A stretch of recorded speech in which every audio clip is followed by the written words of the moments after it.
Hi people, it's Archivist here, coming at you with yet another top 5. Today I have decided to bring you the top 5 games which I believe to have the best graphics of this year.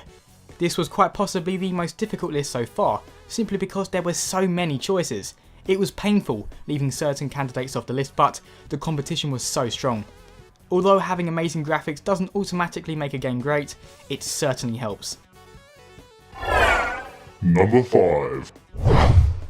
Killzone Shadowfall is a perfect example of what people expect from a next-gen launch title. Sure, the gameplay isn't revolutionary, nor is the storytelling particularly enthralling, however it does a great job of showing what the PlayStation 4 is capable of. Another awesome touch Guerrilla made was making this entry into the Killzone franchise more colourful. While Killzones 2 and 3 look great from a technical point of view, the dark colour tones did get a bit repetitive after a while.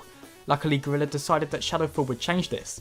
Unlike its predecessor, Killzone Shadowfall runs in glorious full 1080p on a home console, which is pretty impressive considering the amount of detail there is on screen. These extra pixels are put to good use in showing higher resolution textures and more detail in general. Number 4. Metro Last Light is definitely one of the most graphically superior games from a technical standpoint. However, it's also great at establishing an atmosphere with its visuals. Last Light drops players into a world consumed by despair, and the art style does a great job of representing this. By shrouding the corners of the Moscow subway system in darkness, the player is constantly kept in suspense. When it comes to shadows, textures, lighting, and other typical graphical qualities, Metro Last Light is near perfect. However, this kind of quality will take its toll on your graphics card, so make sure your hardware is up to scratch. Number 3. When I bought my new computer a few months ago, the first game I chose to test out its power was Crysis 3. I had previously played Crysis 1, Crysis Warhead and Crysis 2, so I knew roughly what to expect. As I predicted, Crysis 3 looks stunning, especially with all the graphics settings turned up.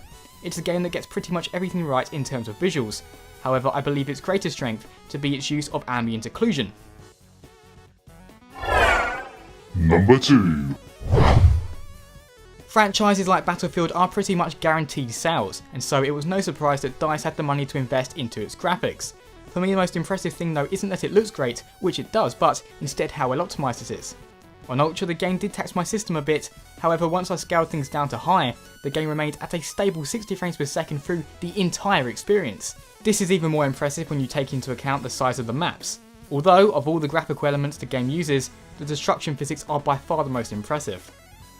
It's number 1. Taking the top spot is Assassin's Creed 4. While my list has been dominated by first-person shooters, AC4 stands proudly in defiance. It gets everything right. Textures are spot on, lighting is near perfect, and animations are incredibly realistic. The fact that AC4 is an open world game makes this even more impressive. I've mentioned it before and I will say it again, the water effects look absolutely stunning, especially during a violent storm. Also, facial animations are believable and do a great job of conveying emotions with genuine sincerity. It's a masterclass in visual fidelity, a marvel of technical achievement. Black Flag is quite possibly the best looking game ever made. Those were the top 5 games that I thought had the best graphics of 2013. What game did you think had the best visuals? Let me know in the comments below.